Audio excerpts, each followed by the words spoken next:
BA first semester के सभी छात्र छात्राएं, और आज हम प्राचीन इतिहास से संबंधित महत्वपूर्ण क्वेश्चनों को डिस्कस करेंगे जो आगामी 28 जनवरी से जो भी पेपर होने वाला है उससे आपको लाभान्वित होंगे। मैंने कुछ विश्व इतिहास के भी क्वेश्चन डाले, कुछ विश्व इतिहास के भी क्वेश्चन को इसमें समाहित किया है, तो आपको 2-4 क्वेश्चन विश्व इतिहास से भी आएंगे। तो इस प्रकार से अभी तो तत्काल में जो लाभ मिलेगा पूरे विश्वविद्यालय के छात्र, चाहे लखनऊ विश्वविद्यालय के हों, चाहे प्रयागराज विश्वविद्यालय, चाहे अवध विश्वविद्यालय, चाहे अन्य किसी भी विश्वविद्यालय से ये जो भी पाठ्यक्रम है वो सभी का सिलेबस एक हो गया है। तो न केवल अवध विश्वविद्यालय के बच्चे लाभान्वित होंगे बल्कि पूरे भारत के जितने भी विश्वविद्यालय हैं उत्तर प्रदेश संबंधित सभी लाभान्वित होंगे।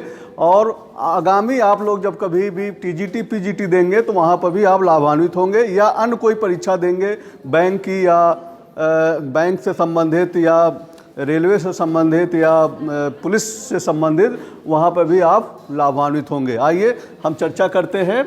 किस नौपसारिक स्थल को बलूचिस्तान की रोटी की टोकरी की संज्ञा दी जाती है? मेहरगढ़, लहुरा देवा, सरायखोला या गुमला। रोटी की टुकड़ी का मतलब वहाँ से गेहूं का उत्पादन ज़्यादा होता है, इसीलिए उसको रोटी का टुकड़ा कहा जाता है। किसको कहा गया है?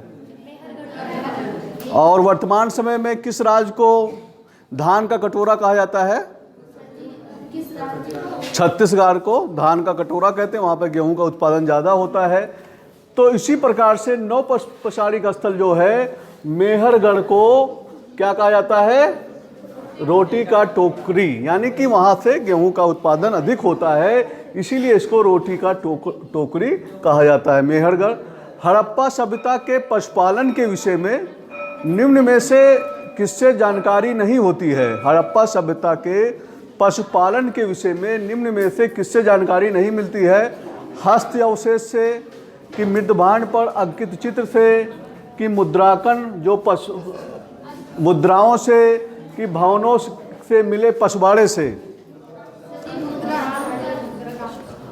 इसका मतलब समझ रहे हो ना? हड़प्पा सभ्यता के पशुपालन का मतलब समझ रहे हो ना? जो हम गाय है, भैंस है, जिससे दूध हम प्राप्त करते हैं, तो किसका साज हड़प्पा सभ्यता में किससे नहीं मिलता है? तो आपका जो भी मुद्राओं से है वो मिलता ही है।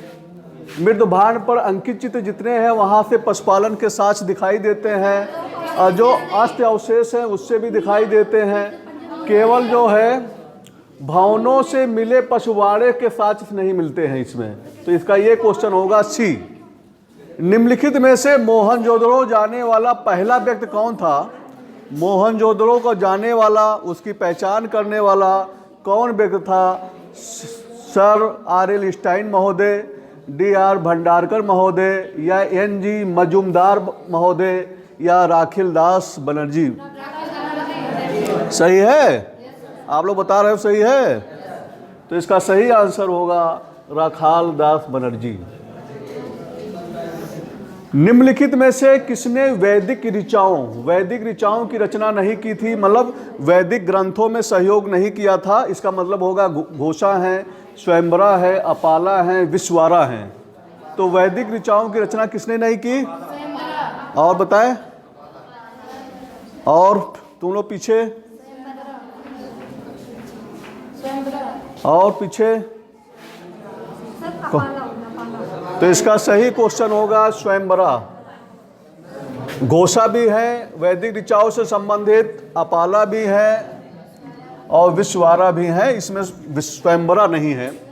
मैत्रिक संहिता का संबंध है, ये अधिकतर वैदिक काल हड़प्पा सभ्यता से अधिक क्वेश्चन है।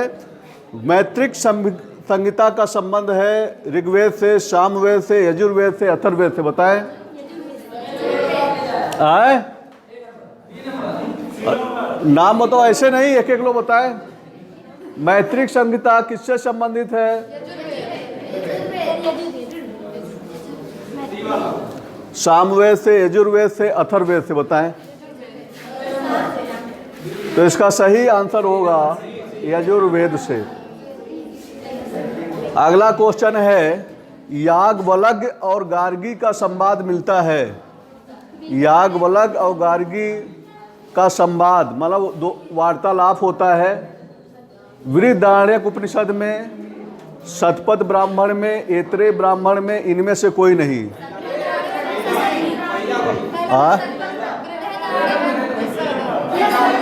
बाची नहीं, पीछे बताएं। तो बृहदारण्यक उपनिषद में मिलता है। याज्ञवल्क्य और गार्गी का संवाद होता है, तो वहाँ पे वैदिक काल में इससे मालूम चलता है कि स्त्रियों को पढ़ाई में उनको विशेषाधिकार मिला था, विद्वानों के साथ वह वार्तालाप कर सकती थी, लेकिन एक सीमा तक। याज्ञवल्क्य गार्गी को कहते हैं एक समय वार्तालाप में कि ज़्यादा गार्गी बहस ना करो, नहीं तो तुम्हारा मुंह तोड़ दिया जाएगा। मतलब एक लिमिट से ज़्यादा आप बहस ना करें। तो ऐसा ये क्या है, पुरुष का प्रभुत्व दिखाता है कि ज़्यादा अधिक बहस ना करो, नहीं तो गार्गी तुम्हारा मुंह तोड़ दिया जाएगा। ऐसा स्टेटमेंट याज्ञवल्क्य जी गार्गी के संबंध में देते हैं। दोनों में ही अध्यात्म को लेकर वार्तालाप होता है। कल मैंने चर्चा किया था अध्यात्म, ईश्वर के बारे में, पुनर्जन्म के बारे में, आत्मा के बारे में, जितने भी गूढ़ रहस्य है वार्तालाप। उस समय की जो तत्कालीन परिस्थितियाँ थी, उस समय आपस में लोग, दो विद्वानों के बीच में बहस होता है। याज्ञवल्क्य महिलाओं का नेतृत्व गार्गी कर रही थी, पुरुषों का नेतृत्व याज्ञवल्क्य महोदय कर रहे थे, और दोनों में वार्तालाप अध्यात्म को लेकर होता है। तो ये बातें जो है बृहदारण्यक उपनिषद में मिलता है। ऋग्वेद की प्राचीनतम पांडुलिपि किस लिपि में प्राप्त होती है? ब्राह्मी लिपि में, शारदा लिपि में, कीलक लिपि में, मोड़ी लिपि में? और कोई छात्र पीछे बताएं। ब्राह्मी लिपि और शारदा लिपि। ऋग्वेद की प्राचीनतम पांडुलिपि किस लिपि में प्राप्त होती है? तो शारदा लिपि में प्राप्त होती है। महाभारत का सर्वप्रथम तमिल में अनुवाद किसने किया था? किन विद्वान ने किया था महाभारत का तमिल में? पेरुन देवनार, कंबन, सुंदरमूर्ति, भारवी। बताइए। और पीछे तुम बताओ सेजल। और नाम लेके बताओ, ये भी ना बताओ। ये नाम लेके बताओ क्या होगा? कंबन, सुंदरमूर्ति। तो वैसे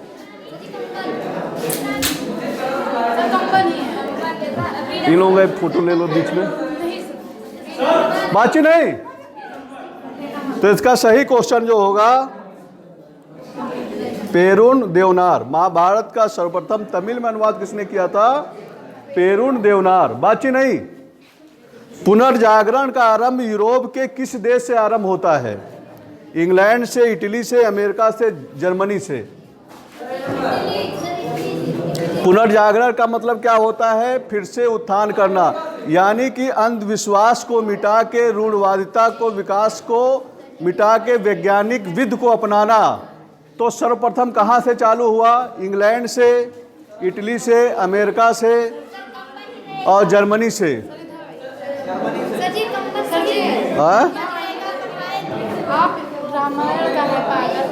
तो महाभारत होगा।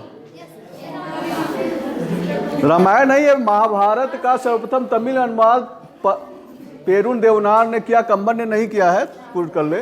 तो पुनर्जागरण का मतलब उस समय प्राचीन समय में यूरोपियन में भी अंधविश्वास ज़्यादा फैला हुआ था। लोग आपस, चर्च के पदाधिकारी जो पादरी थे काफ़ी विलासतापूर्ण जीवन जीते रहते थे। उनका कहना था कि जीवन भर जितना भी पाप करो, आप हमें पैसा दो, आपको ईश्वर को हम मिला देंगे, ईश्वर की प्राप्ति कर देंगे। तो जो चर्च था वो एक हिसाब से विलासता का केंद्र बनता जा रहा था, और इस प्रकार से उसमें भी रूढ़वादिता थी, अंधविश्वास ज़्यादा था। तो अंधविश्वास को मिटाने के लिए, रूढ़वादिता को मिटाने के लिए इटली में पुनर्जागरण आंदोलन होता है। इटली पुनर्जागरण का क्या मतलब है? क्योंकि ये तीनों ओर समुद्र से घिरा हुआ था और इसकी राजधानी इटली थी।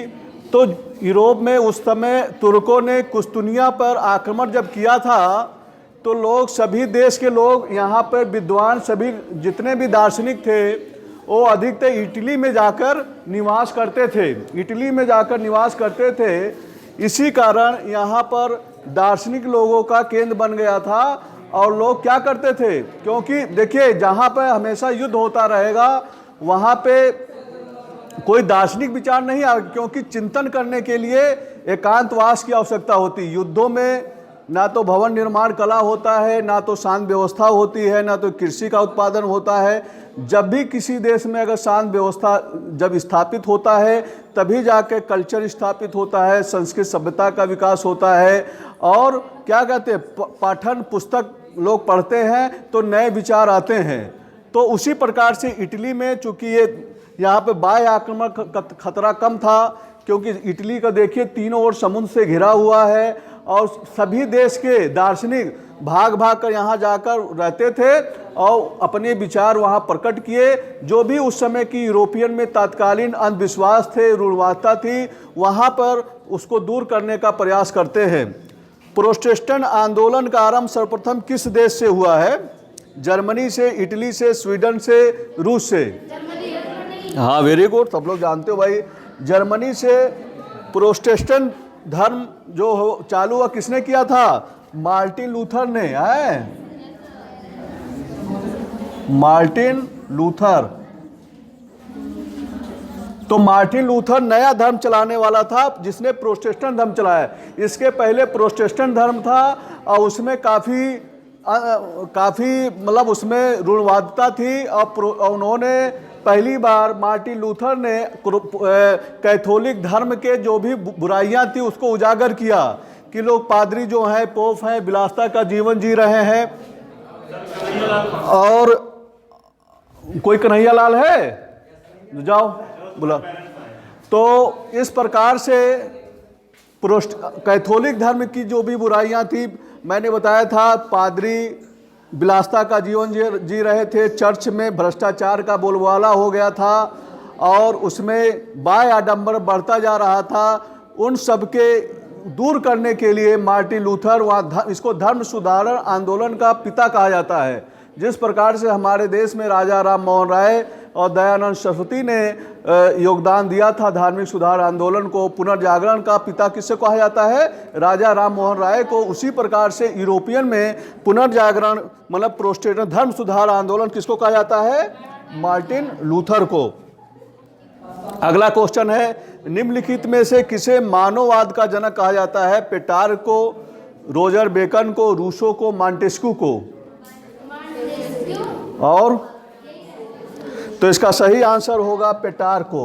पेट्रार्क जो है इसे मानववाद का जनक कहा जाता है। मॉन्टेस्क्यू पहला व्यक्ति था जिसने कार्यपालिका, विधायिका, न्यायपालिका तीनों को बांटने की बात कहता है। कहता है कि किसी एक व्यक्ति के हाथ में अगर तीनों अधिकार हो जाएंगे, कार्यपालिका की, विधायिका, तो व्यक्ति निरंकुश हो जाएगा, वो अत्याचार हो जाएगा। तो इसीलिए आप देखते हैं उसके ही विचार को बाद में अपनाकर हर जिले में न्यायालय बनाए गए, डीएम के पद दिया गया, मतलब कार्यपालिका, विधायिका, न्यायपालिका तीनों कारों को विभाजित कर दिया गया, बांट दिया गया कि किसी एक व्यक्ति में शक्ति ना है जिससे कि वो व्यक्ति निरंकुश हो जाए। कैसे राजा है, राजा अगर निरंकुश हो जाए तो अत्याचार करने लगा समाज में।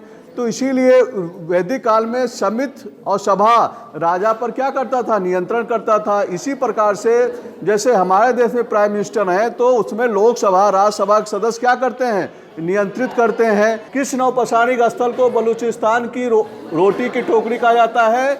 मेहरगढ़ को कहा जाता है। हड़प्पा सभ्यता में पशुपालन के विषय में निम्नलिखित में किससे जानकारी नहीं मिलती है? भवनों से मिले, पशुबाड़े से नहीं मिलती है। मोहनजोदड़ो जाने वाला पहला व्यक्ति कौन था? राखलदास बनर्जी थे। वैदिक ऋचाओं की रचना किसने नहीं की थी? स्वयंवरा ने नहीं की थी। मैत्री संहिता का संबंध किससे है? यजुर्वेद से है। याज्ञवल्क्य और गार्गी संवाद बृहदारण्यक उपनिषद में मिलता है। ऋग्वेद की प्राचीनतम लिपि शारदा लिपि में है। महाभारत का सर्वप्रथम तमिल अनुवाद पेरुन देवनार ने किया था। पुनर्जागरण का शुरुआत जो हुआ था, पुनर्जागरण का आरंभ यूरोप में इटली देश से हुआ था। प्रोटेस्टेंट आंदोलन का आरंभ सर्वप्रथम जर्मनी में हुआ था। प्रोटेस्टेंट आंदोलन का पिता या धर्म सुधार आंदोलन का पिता मार्टिन लूथर को कहा जाता है और मानववाद का जनक पेट्रार्क ने किया था। इस प्रकार से प्यारे विद्यार्थियों, आज हमने विश्व से संबंधित बहुत से क्वेश्चन को डिस्कस किया, वैदिक काल हड़प्पा सभ्यता से क्वेश्चन को डिस्कस किया। आप हमसे जुड़ने के लिए हमारे चैनल टारगेट विद शैलेंद्र को जाकर सब्सक्राइब कीजिए, जिससे भी जो भी मैं वीडियो बनाऊं वो आपको तुरंत मिल सके, आप उससे अधिक से अधिक लाभान्वित हो सके। दूसरा चैनल ऑटो प्ले पर गाइडेंस है, वहां पर जाकर हमको फॉलो करके आप अधिक से अधिक लाभान्वित हो लीजिए। मैंने पर्यावरण से संबंधित, समान अध्ययन से संबंधित और इतिहास से संबंधित बहुत से क्वेश्चन को डिस्कस किया है। बहुत से टॉपिक को वैदिक काल हड़प्पा सभ्यता से विषयों को टॉपिक अध्ययन किया है। उससे आने वाले सभी विश्वविद्यालय के छात्र लाभान्वित हो सकते हैं। धन्यवाद।